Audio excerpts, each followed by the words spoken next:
If you're brand new, probably not the best way to be thinking about a come up. If you're brand new to crypto, your best bet may be sitting money on the sidelines waiting for the bear market. Just saying, could be. I'm saying it is. You turn $1,000 into 6 figures if you wait to the bottom of the bear market pretty easily. So, all right, let's move on. Let's talk about Ethereum here. Ethereum has gotten crushed, but what's interesting is if you look at Bitcoin, now from the top, make it drop. Yeah, I can't say from the top without going into one. But anyways, from the top of the market at $65,000 to this dump we just had, 29.52% correction. And I would have you guys know, this is actually the largest correction during this entire bull market so far. So we'll look at the percentage on Ethereum. Somebody said, is this the mini bear market within the bull market?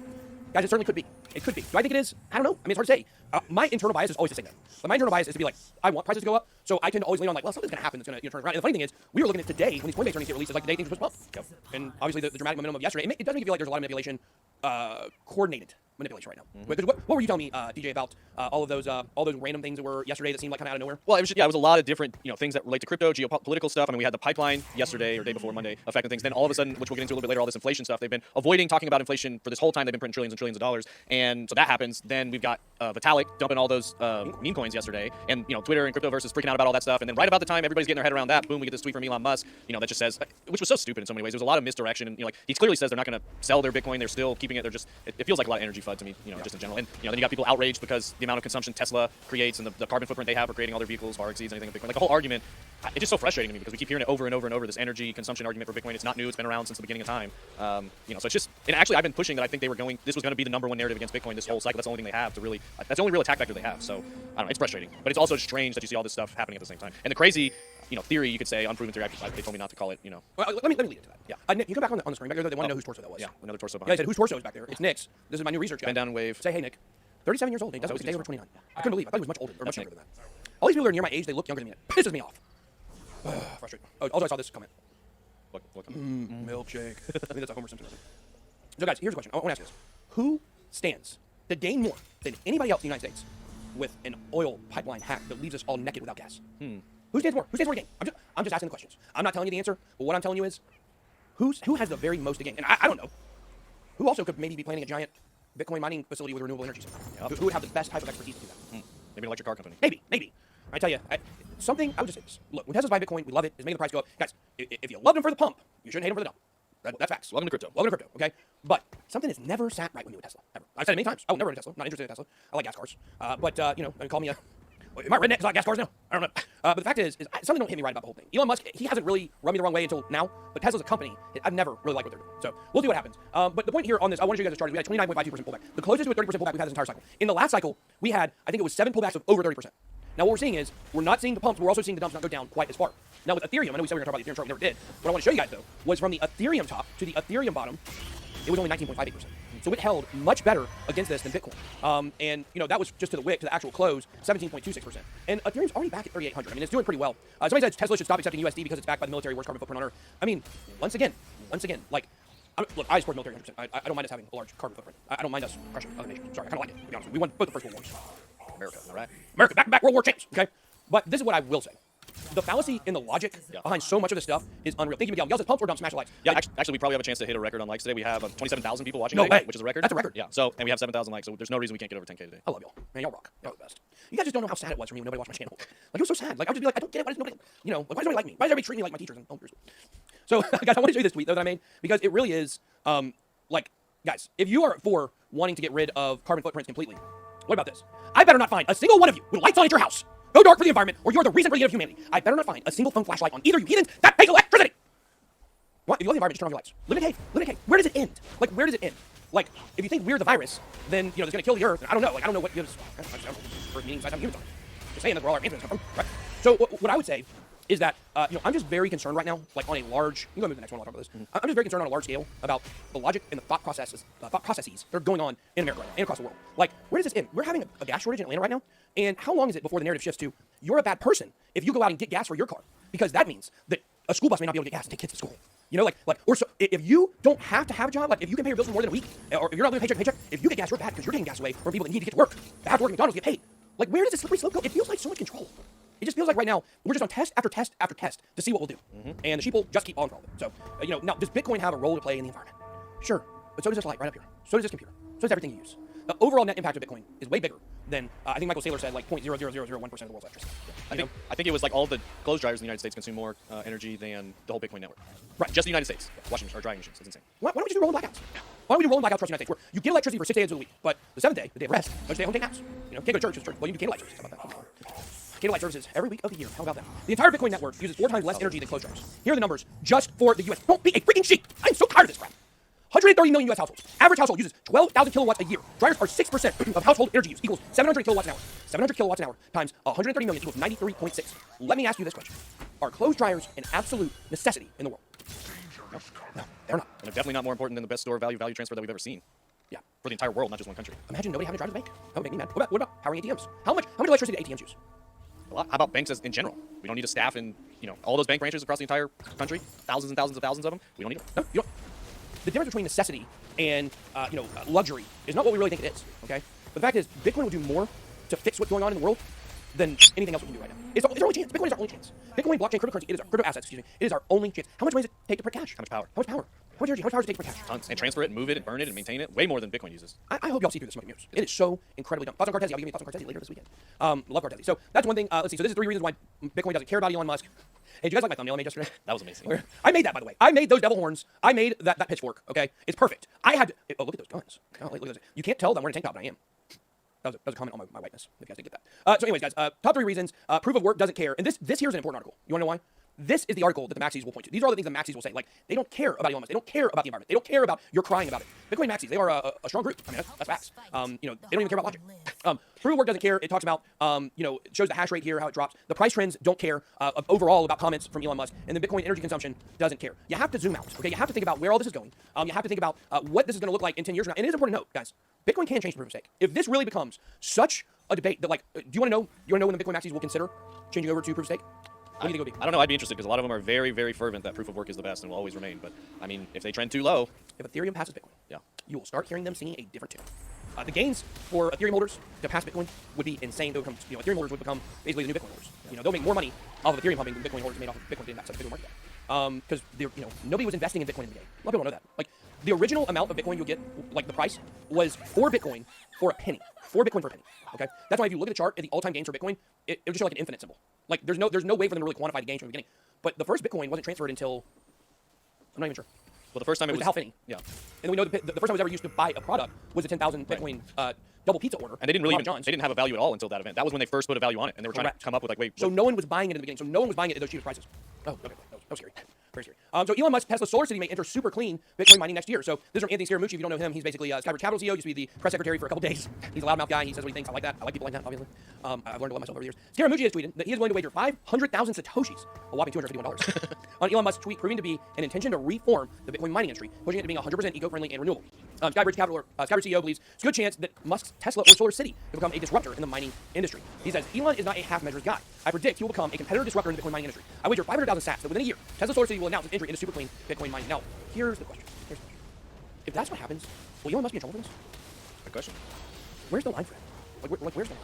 Well, and I think this is what the regulators are running into with crypto in general. Like, where's the line where they can step in and take action? Because if this was a traditional market, he would most definitely be in trouble. But they don't really know how to regulate Bitcoin and Ethereum and all these other crypto assets because there's no real legal framework for it. So it's interesting territory for sure.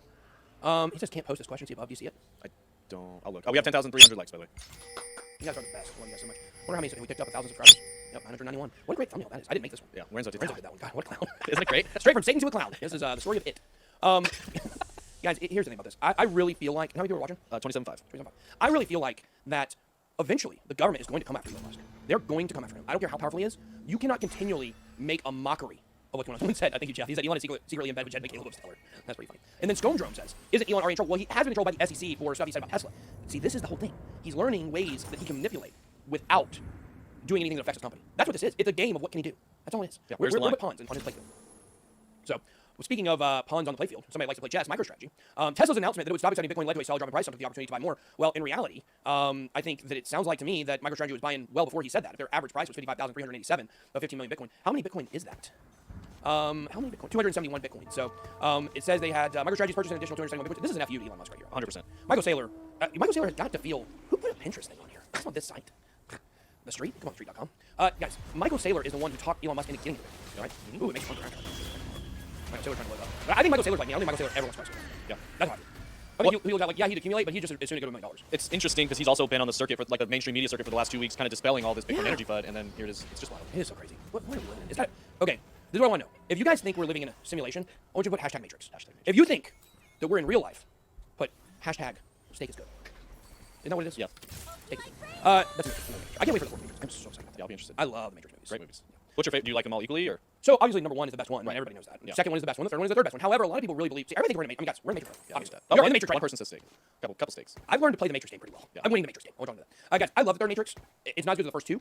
But like a lot of people were upset with how it ended. I feel like like everything led to the way it needed to go, and it went that way. It had to end that way. Had to end that way. So yeah, it's not like great. You want whatever happened. You don't want Neo to die. Spoiler alert. If you didn't know Neo died, then you're not the one. Yeah. All right. Back to this. Speaking of our Bitcoin Neo, he noted that the company now owns 91,850 Bitcoin. Now Grayscale, to give him perspective, owns I think about 300,000. The Bitcoin cost the company 2.2 billion for an average price of 24.4. Company's Bitcoin is now worth 4.6 billion dollars. Last night, Elon Musk announced via Twitter.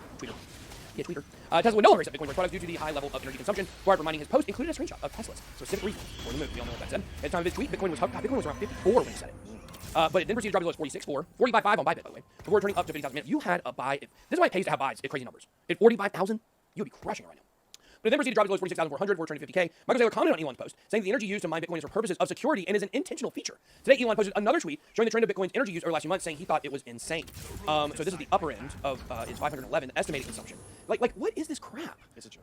Like, look how stupid this chart is. Like, think about this. You can't even, you want to talk about intentional manipulation and persuasion and getting the masses to just fall for stuff because a lot of people are idiots. A lot of people watch this channel. You're smart. You watch this channel, obviously. You're a visionary. You're forward thinking. Okay? But look at this chart. What do you see on this chart? When you look at this chart, like, what do you see? Estimated consumption 148. Right. But what is the only actual dot that really you can see up here? Right. It's this line. These lines down here are covered by this box. All that he's looking at is this up here. That's it. This is the high-end boundary. Okay? This is the most it could possibly be. But look at what the actual estimated number is. Look at the lower number. We're talking about a 10x to get from here to up there. That's quite a range. A 10x. Right? If I said, hey, you know that $100 you have in your pocket might be worth 100, might be worth 1,000. Sounds interesting, huh? Yeah. So yeah, proof of work has obvious advantages. We do see that, Steve, that proof of work has more security in the network. That's why they like proof of work. Not quite as scalable as some other stuff, but anyways, I don't know, guys. I'm glad Michael Saylor's buying more Bitcoin. That's great. That's usually a good price point to get in at. If the average price was 55,000, you know what that also tells me? He was not anticipating this. Nope. So, and then this is the actual SEC form for the buy. Data report May 13th. So when was that, yesterday? Today the 14th? Today's the 13th. Just did it today. All right, let's talk about inflation. Now, guys, this is really, if you really want to talk about the most important story of this day, like yes, in the immediate here and now, what Elon Musk said, very important. Okay, the narrative of the environment with Bitcoin. But this is truly the most important. Why? Because this is the exact use case for Bitcoin. Okay, inflation is here. So what happened yesterday?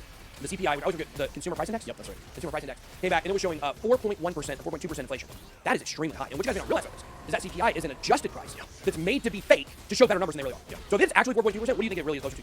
I mean, it's got to be 15, push it 15, 20%. It's across different industries and stuff like that. So they blend Lumber is all 7x. What's that? Lumber is 7x. Yeah, that's 5 to 7x is what we're hearing in a lot of different areas. And one thing that was most interesting to me about it is kind of like we were alluding to earlier. They've been in complete denial about this for the last year and a half, saying like, nope, no inflation. No inflation, everything's fine. Everything's fine. Don't worry about the dollar index. It's bad. You know, Exactly. We no longer track how much money there is in the United States. We don't need the M1 money supply anymore. All that's discontinued. Everything's fine. And then we're hearing it in all these public companies reports. I think we covered a story that the word inflation was mentioned by 47 different public companies. So they're all gearing up for it in Q1. They're all getting ready. They're still mainstream media in complete denial. And then all of a sudden on the same day, every mainstream outlet switched. And now they're all saying, oh, inflation is here. What are we going to do now? Yeah, it's weird. It's almost like there's somebody behind the scenes pulling the strings. Yeah. Weird, isn't it? Very weird. I'll tell you who it's not. The person in charge of the United States. He ain't pulling nothing. Except maybe a hit out of joint. Okay. Now the genie's out of the bottle, said Kristen Forbes, an economist at MIT and a former official of the U.S. Treasury and the Bank of England. That's an interesting background. What did the Bank of England? Do you think that Mr. Bean ever came in there and tried to rob it? Maybe, you never know. Or maybe she went to an emo Mr. Bean concert. If everybody else is raising prices, it becomes a lot easier for you to do that too. No. You have to. Exactly. It doesn't become easier. You've got no choice but to do that. That's the way the economy works. It's hilarious. This article is hilarious where they try to justify everything, but they never mention, oh, maybe the fact that we printed trillions of dollars has affected this a little bit. The price of used cars and trucks rose 10% in April according to the latest federal data. One major factor in pushing the consumer price index to its steepest year-over-year jump in 13 years, which, what's the math on that? What's the year, guys? 2008, financial crisis. Yep. People in the car business say that this has not one cause, but several. Each with different implications for the economy and policy. Now, one thing I found out, because you guys know, like I ordered this Jeep Rubicon 392. It's an 8-cylinder Jeep Wrangler. Rubicon, I think it's going to be here in a few weeks, actually. But I'm going to buy TRX today, by the way. That's another story. I need a daily driver. I can't drive my demon every day. But the thing about it is that what I found out is these computer chips in the cars, because I've been waiting on this thing forever, like 6 months, right? I was supposed to be here in February or January. They said that these computer chips, there's somewhere in the shipping of the computer chips for the cars that have made new cars like 10 times harder to find now. The dealerships are not getting new cars. So like there's like so many cogs in these wheels that are causing problems and backups everywhere. And so, obviously what comes along with that, price increases. Used cars rose 10%. 10%. Now, keep in mind, this is what I want you to think about, guys. 10% rise in used car prices. But the question is, how much demand is there for used cars right now? For used cars? How much demand is there for transportation right now compared to the demand for transportation 2 years ago? Oh, right. Very low. Much lower, right? Everybody work remote now. All you gotta do, take a gas. Want to stay home. I might have the sickness, you know, I'm not coming in today. Everybody's gonna do Zoom, you know. So the point is, there aren't as many people driving to work now by a long shot. Go to Atlanta traffic. Go to Atlanta traffic. It is nothing compared to what it used to be. There isn't much a government policy can do to fix those problems unless it involves a time machine. I love that. That's the best line in the whole thing. It is. Let's get it 17,000 likes. Eddie Parrott, like 17K. How many we got? We got 12,300. How many people watching? 27,000. Oh, so 27's our bar here. Our number, yeah. Nice. 17,000 would be huge. You guys, this is freaking incredible. It's about to be right now. Oh, man. Get on your CB radio. The combined 2,000 per person stimulus checks most Americans receive in the early months of the year amount to a healthy down payment for many families. Generous unemployment benefits are helping contain the number of delinquent auto loans and turn the supply of repossessed cars in the market. Low interest rate policies from the Fed have made financing cheap. This is so dumb. It is. But let's imagine that in response to the problem, the Fed raised the interest rates, so the Congress increased taxes to claw back stimulus payments. Why do we pay taxes? This is the dumbest thing I've ever heard. Like we can just print money for anything, but then let's spend time, energy, and resources to claim back the money that we just gave you, that we can just print more of tomorrow. I'm telling you, if Americans do not rise up and say this is enough, they're going to milk us for everything we're worth. And as you guys know, well, I have nice nipples. I have no teats. I cannot be milked. You cannot milk me. But the government's trying their best. Okay? Wait till that nipception.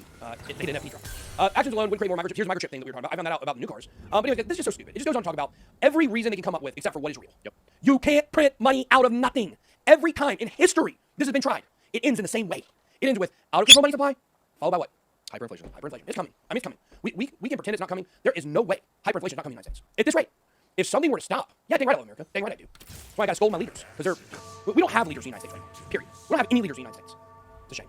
All right, here we go. We were talking about that. So let's move on. Inflation explosion, Facebook crypto. Facebook DM Association to move from Switzerland to the U.S. This is big. There's a lot of strange timing coincidences from big influential tech companies in the United States that have close ties to the government, like Facebook and Tesla and all this. It's very strange.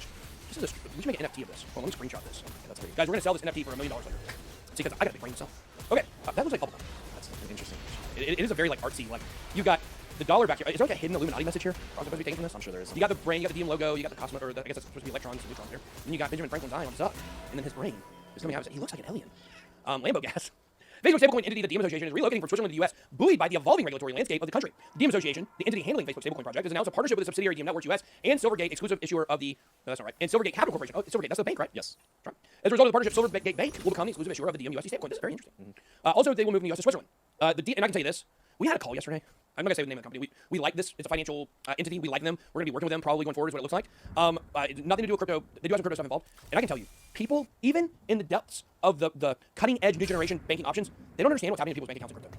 They don't know. I explained to them what happened, how I lost mine because of a Coinbase transaction. They were shocked. And then also my agent, well, you guys know my agent Heather, or all the projects know her anyways. She said she's had like 5 bank accounts closed just for small transactions. Also BB&T. Also BB&T. BB&T gets FU of the Year award. Where's my check? Somebody look at my check. Thank you. Yeah, I'm gonna show you all my check. It pisses me off. But anyways, so Silvergate is one of these new ones, and I'm telling you, it's amazing. These people, they don't know what's happening to people's accounts in crypto. The DM Association is building Facebook's much critiqued basket of stablecoins. It's a partnership is an important early step for the DM USD pilot program. For a long time, the DM project had gone quiet, that's right, and had not, people didn't know how it was developing. The project received a great deal of criticism when it was first announced, and soon after received even more from government figures across the world, is now preparing for its first pilot. So guys, you guys see this? This is a check at BB&T I wrote myself. I wrote this check on February 28th, 2011. I was doing pretty good. I had a nice business, ticket business. I could have cashed it. The most money I ever had at one time was maybe like close to 6 figures, but I didn't have not enough time. And I wrote this $1 million check. I said, you know, one day I'm going to be successful. I'm going to make $1 million. You guys want to know the funny thing? I can cash this check right now. I can put $1 million in my bank account 30 times over right now. Okay? But you guys know why I can't cash this check? Because I've been with BB&T for 20 years, and they closed my account due to a Coinbase transaction. Be careful with your accounts in crypto. Make sure if you're using Coinbase. Now, we learned Gemini's a lot more friendly to bank wires. Okay? But if you're going to send money from your account to your bank account, from Coinbase to your bank account, go through PayPal first. It'll only charge you an extra $10 per transaction. I can do $25,000 a day. A lot of people say they have a $10,000 a day limit. That's going to work for almost anyone who's watching this video. So make sure you're doing that the right way. If you send a Coinbase wire, directly from your Coinbase account to your American bank account, especially if it's BB&T or SunTrust, you will lose that account. I highly suggest that anyone who has SunTrust or BB&T, you bank somewhere else. Close your account before they get you. And this is why. Not only do I have this nice shiny $1 million check that would have been such a great moment to walk into the bank and cash and watch the people have to count the money. That would have been fun. I would really enjoy that. Okay. Not only that, but you know what else? They put me on a fraud list. I'm on a fraud list for a Coinbase transaction. Preempt these people. That same thing happened to Heather. Same thing happened to Heather. Same thing. And hers was for 3 digits, not 6 digits, like my transfer was. And they closed her account. Now she's on a fraud list, and she's got to go to an out-of-state bank or a credit union like I have to use. Like we're criminals for using crypto. Wake up, people. Wake up to what's going on out there right now. Wake up. Don't let one of these banks close your accounts. I hear Wells Fargo is friendly. Bank of America might be friendly. But I also know, I guarantee you in the chat, there are people that are about to start time and say, I had a Wells Fargo account, they closed it. I had a Bank of America account, they closed it. Be careful. Be careful with this stuff. One good thing to use is use an OTC desk if you're doing 6-figure transfers. You can send it out of the country and then back into your bank account. It shows up from a consultant. It's no problem. Isn't it such a shame that we have to like act like we're criminals for trying to change things to get a better financial system? But it makes sense, doesn't it? They're all getting overthrown. They're all getting overthrown. So this is NFT's great thing. Where is the Craig Wright? Here it is. Craig Wright. Speaking of scammers, Craig Wright, who claims to be Satoshi, claims to have created Bitcoin. No, that's not true. He launches a lawsuit against 16 Bitcoin developers to retrieve $5.75 billion worth of a Bitcoin haul. now this is Craig Wright. If you don't know him, he claims he's an Australian guy. Literally no one believes him. He sues a lot of people, so I'm not going to get too much into saying what I think about him. But look, I think he's just a kind of a confused old guy. I don't know what's wrong with him. But in a landmark case, self-proclaimed Satoshi Nakamoto and Australian computer scientist Craig Wright have launched a lawsuit against 16 Bitcoin developers in the bid to retrieve Bitcoin for $5.7 billion. Wright, who lives in the UK, is seeking access to about 111,000 Bitcoin from 2 addresses that he does not have private keys for. This guy, man. Now, the funny thing is Satoshi actually, the number they say he has is 700,000. Somewhere between 700,000 and 1.1 million Bitcoin. You'll see a million Bitcoin floated around, but there's a thing to do with the clusters of addresses. If you go back and you look at some of the early charting of Bitcoin addresses, and you'll see that really it's maybe closer to 600,000 to 700,000. That's what a lot of people think, but he's asking for 111,000 Bitcoin from these. He doesn't have the private keys to these wallets. That's how we know he's not Satoshi, right? In the latest filing before the London High Court, do they wear wigs in that court, do you think? They do, right? I don't know. My researcher says yes. That's all I think. There you go. So they're still doing it like the good old days. Wright claims he lost a private key following a hacking incident of his own computer in February 2020. The incident is under investigation. I want to say more, but the case is against developers from 4 networks, including BSV. I love when they call it Bitcoin Core. Oh gosh, yeah, Bitcoin Core. That's Bitcoin. That's what the Bitcoin forkers, fork them. I barely know them. Bitcoin Cash. How many times I made that joke? That'll never get old. No. Unlike me. And Bitcoin Cash ABC. I didn't even know this was a thing. What is ABC? That's the latest fork. No, I think they both BSV and ABC. I think launched around the same time, and they were like competing against each other, and then BSV went But ABC is Bitcoin Cash. I think ABC may be the BSV split. That's what I'm saying. Yeah, it's a fork of BSV. I think. I can't keep. There's so many forks. I can't keep up with them anymore. It's all a joke. Yeah. It's like you open your drawer and you want that little fork, but you can just find the big ones or the mini ones or the child's one or the plastic one. You're just looking at that perfect size fork. Do that all with spoons. Yeah, spoons. Yeah. There's nothing worse than eating cereal with a gigantic spoon because it's only makes you feel like such a savage. Captain Crunch. Shoveling it in there. That's right. Right, whose lawsuit is through the Seychelles. Seychelles-based tulip trading firm also knows there was a violation by developers on their mandate, serving the best interest of the legit owners of Bitcoin. Our client has always maintained that he created Bitcoin. He has maintained it, that's for sure. To operate within existing laws, and that in the event of loss or theft, where legitimate ownership can be proven, the developers have a duty to ensure recovery. What? I mean, I guess he just says whatever he wants to be reality. Yeah, so basically what he's saying is that if you can lose your Bitcoin, it's the developer's fault. Or it's their responsibility to restore it, which is not the way Bitcoin works at all. The case outcome will likely be of great interest as it might set the blueprint for dealing with crypto theft. Oh my gosh. This is so much. Listen, guys, if the developers can retrieve your Bitcoin, they can take your Bitcoin. Yeah. That means the whole network's worthless. Yeah. That's crazy. Okay, Vital, let's move to this. We're going to wrap this thing up here soon. Vital Buterin has dumped his unsolicited Doge clones. Now, a lot of these meme coins is the point. A lot of these Dogecoin competitors, if you will. Okay, what they do is that they will send money, or they will send free coins to Vitalik's wallet, because everybody knows, Vitalik's wallet. And what will happen is they will then point to that and say, "Oh, did you know Vitalik owns Shiba? Wow, you must really believe in it." And this is. I remember this narrative when it started. Like, let me actually do this. Let me actually show you guys when Shiba started. So let's see, Shiba crypto. And what we're gonna do is we're gonna do a time-sensitive search, custom time. We're gonna go from 0901 20 to 11/1/20, and let's see what articles come up here. Let's see if we can get any news. Let's see. Nothing about this. When did it launch? Maybe throw Vitalik in there. No, I didn't want to do that. Okay, here we go. A little story of Dogecoin. No, that's not it. Anyways, I remember seeing stuff. I remember seeing articles about the Shiba when it came out. Shiba, and I remember seeing. I can't find them right now. The pressure's on. All right. Let me redo. Let me put 12. Let me put 12. Let me just see if I can. Let me see. I'll put 12 first. Because I know I saw the article. Was there any news about it? No. The story about it was though is that this was Dogecoin on Ethereum, and Vitalik was backing it. And they were basing all that on the fact he had all this in his wallet, which was what the original people who created the coin did. They just sent him a huge chunk of it, so they can point to that. It's a marketing tactic. You guys ever just had an ERC20 wallet and found a bunch of coins in there? It happens to me all the time. Yeah. Like all of a sudden these coins are worthless. None of them mean anything. Remember there was a platform, Kick Token, that came out, sent up like 800 or 88,000 Kick tokens to everybody, and they were supposedly worth like thousands of dollars, but you couldn't sell it anywhere. So they did a whole marketing plan around that. It was a scam. Or well, I thought it was a scam time. I don't know what it is now, but nobody was ever able to get money from that. So what's going on now is Vitalik's been dumping these coins. Now, why has he been dumping the coins? He's trying to clear up the Ethereum network. That's really what the truth is. Yep. Ethereum created Vitalik